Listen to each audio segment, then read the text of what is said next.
বিজেপির লোকজনই কিছু ধরেন যে বাইরের ভিডিও এখানে ইনস্টিটিউট করে ফেসবুকে ছেড়ে ঘটাচ্ছে, এটা মথাবাড়িতে হচ্ছে।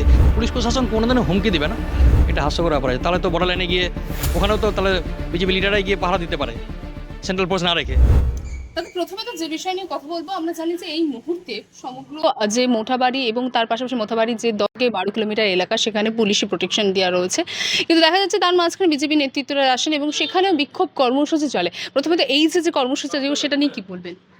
দেখেন, আজকে যেটা সিচুয়েশন দেখলাম, আমি ফেসবুকে দেখেছি যে আমাদের রেসপেক্টেড বিজেপির রাজ্য সভাপতি এবং আমাদের এমপি যেটা সুগন্ধা মজুমদার মহাশয় ওখানে গেছেন। ঠিক আছে, একটা ইনসিডেন্ট ঘটেছে আমাদের লাস্ট 25 তারিখে ইভিনিংয়ে, এবং তার পরবর্তীতে আমাদের জেলা প্রশাসন এবং পুলিশ প্রশাসন এবং আমাদের যারা জনপ্রতিনিধি আছে, এমএলএ সাহেবরা আছে এবং লোকাল মিনিস্টার আছেন ওখানে, আমাদের সবাই আপ্রাণ চেষ্টা করছে যে কী করে সিচুয়েশনটাকে কন্ট্রোলে আনা যায়। তো উনি যেভাবে মাস পাবলিক নিয়ে যাচ্ছে, এটা এই মুহূর্তে এটা কিন্তু ওনার করা ঠিক হয়নি, এটা বলবো।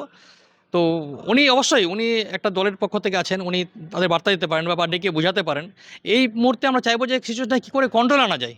সিচুয়েশনটাকে মানে উল্টা বিগড়ে দিচ্ছেন, এই পরিস্থিতি আনা উচিত নেই। মানে যেখানে পুলিশ প্রশাসন যে পুলিশ প্রশাসন নিশ্চয়ই যে বাধা দিচ্ছে, তো নিশ্চয়ই ওনার যাওয়াতে ক্ষতি হবে, ওনাদের যাওয়াতে পুরো টিমের বলেই কিন্তু বাধা দিয়েছে, এটা বোঝা উচিত। কেন পুলিশ সবসময় চায় যে ওনার এলাকাতে, এসপি সাহেব চাইবে যে ওনার ডিস্ট্রিক্টে ওনার এলাকা থেকে কী করে ল অ্যান্ড অর্ডারটা ঠিক থাকে। তো এই যাতে উনি একটা সিনিয়র লিডার, আমি এটুকুই আশা রাখবো যে উনি ডেকে ওনাদের পলিটিক্যাল যারা আছে পার্সনস বা আরও সমাজসেবী ভালো যারা আছে, উনি এটা করতে পারেন। বা উনি যদি দরকার পড়ে তো আমাদের লিডারদের সঙ্গেও বসে আলোচনা করতে পারেন যে কী করে সিচুয়েশনগুলো কন্ট্রোল আনা যায়। সিচুয়েশনগুলো আরও দেখছি পরিস্থিতি খারাপ করে প্রচুর লোক জেনে হই হল্লা করে যাওয়া, এটা তো এই মুহূর্তে কাম্য নয়।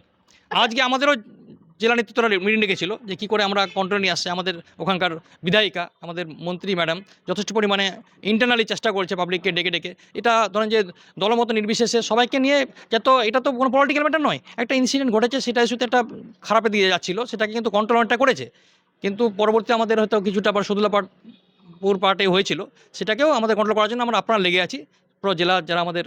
আচ্ছা, মোথাবাড়িতে যে ইনসিডেন্টটি হয়েছিল, সেখানে একাধিক যাদের মানুষ রয়েছেন, যাদের দোকানপাট ভাঙা হয়েছে, তারা বলছেন যে তাদের যে ধর্মীয় পরিচয়, সেই ধর্মীয় পরিচয়ের ভিত্তিতেই তাদের দোকানপাটগুলো ভাঙা হয়েছে। এই বিষয়টা নিয়ে কি বলবেন? এই অভিযোগটা করা হচ্ছে। দেখেন, এটা ঠিক আছে, অভিযোগ এসছে, এটা দুই পক্ষের তো তরফ থেকে হয়েছে, ঠিক আছে। তো এটা আমাদের যাই হোক, ওখানে আমাদের লোকাল থানা থেকে এবং ব্লক প্রশাসন অ্যাডমিনিস্ট্রেশন দুটো নিয়ে কিন্তু দেখেছে। আজকে আমাদের সেই মন্ত্রী ম্যাডামও বললো যে সেটাকে যাদের ক্ষয়ক্ষতি হয়েছে টুকটাক, সেগুলোকে অটোমেটিক ওটাকে আমাদের এস্টিমেট করা হচ্ছে কী করে ওদেরকে সেই জায়গাগুলোকে রেকটিফাই করা হবে এবং ঠিক করে দেওয়া হবে। সেটা কিন্তু আপনার চেষ্টা করছি আমরা যে কোনো মূল্যে চাইছি যে পরিস্থিতিটা সামাল আসুক। কেন সামনে আমাদের আগামীকাল পবিত্র ঈদ আছে, তারপরে ধরেন যে 6 তারিখে রামনবমী আছে। এই জায়গাগুলোতে আবার জিনিসগুলো যেন খারাপ না হয়, কেউ যেন বাইরে থেকে কোনো ইনসিডেন্ট ঘটাতে না পারে বা চক্রান্ত না করতে পারে, এই জন্য আমরা কিন্তু আপনার সবাই আমাদের জেলা পুরো পলিটিক্যাল এবং অ্যাডমিনিস্ট্রেশন লেগে আছে। আজকে বিক্ষোভের মুখে যখন পরে বিক্ষোভ যখন শুরু হয়, সেই মুহূর্তে সুকান্ত মজুমদারের কাছে তিনি একটি গ্রামে যান এবং সেখানকার মহিলারা তাকে ঘিরে ধরে বিভিন্ন অভিযোগের কথা জানেন এবং সর্বোপরি তারা বলেন যে পুলিশ প্রশাসন তাদেরকে বাড়ি এসে হুমকি দিয়ে যাচ্ছেন। এটা নিয়ে কি বলবেন? দেখেন, এটা হাস্যকর ব্যাপার হয়ে গেলো। উনি যেটা পুলিশ প্রশাসন কোনোদিনও হুমকি দেবে না। সিচুয়েশন খারাপ হলে পরে হয়তো ওনারা বলেছে যে ঠান্ডা থাকতে বলেছে, বা কোনো রকম যেন কোনো ইস্যু না আসে। আমাদের ফেসবুকে আপনারা জানেন যে আমাদের ফেসবুকে মানে ভুলভাল এবং কিছু, আমি এটা বলবো আপনাকে, বিজেপির লোকজনই কিছু ধরেন যে বাইরের ভিডিও এখানে ইনস্টিটিউট করে ফেসবুকে ছেড়ে ঘটাচ্ছে, এটা মথাবাড়িতে হচ্ছে। সেজন্য কিন্তু আমাদের জ্যামার লাগিয়ে আমাদের প্রশাসন এবং আমাদের সমস্ত আমাদের বিধায়করা আছে, ওটা কিন্তু স্টপ করতে বলেছে।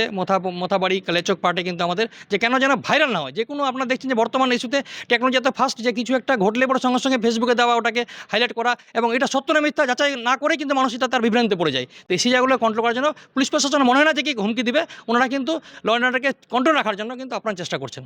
এবং এই যে বক্তব্য সুকান্ত মজুমদারের সামনে তারা রেখেছেন, যে সকল মহিলা, তার ভিত্তিতে সুকান্ত মজুমদার তিনি বলছেন যে পুলিশ প্রশাসন ব্যর্থ হচ্ছেন তার কাজে।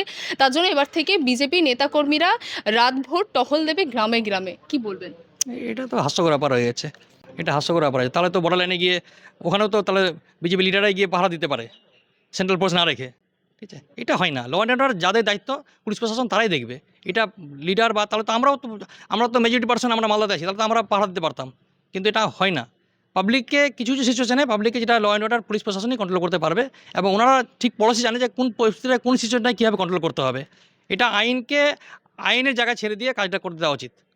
এবং পুলিশ প্রশাসনের এই ভূমিকাকে কেন্দ্র করেই সুকান্ত মজুমদার তিনি আগামী 11 তারিখে একটি কর্মসূচির ডাক দিয়েছেন ডিএম অফিস ঘেরাও, এবং শুধু তাই নয়, তিনি বলছেন যে ডিএম অফিসের যে ওপরে যে মানে ভারতের যে জাতীয় পতাকা থাকে সেই পতাকাটা নামিয়ে তৃণমূল কংগ্রেসের পতাকা তিনি করে দেবেন, কারণ ওটি এখন তৃণমূল কংগ্রেসের কার্যালয়ে পরিণত হয়েছে।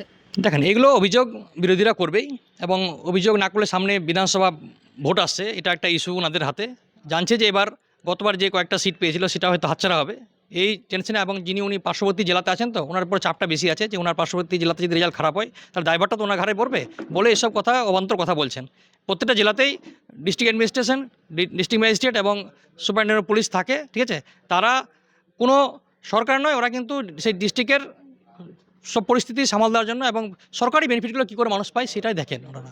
আচ্ছা, একটা শেষ প্রশ্ন করবো, আপনার কি মনে হয় বিজেপি মোথাবাড়ির এই ঘটনাটিকে নিয়ে এই মুহূর্তে রাজনীতি করছে?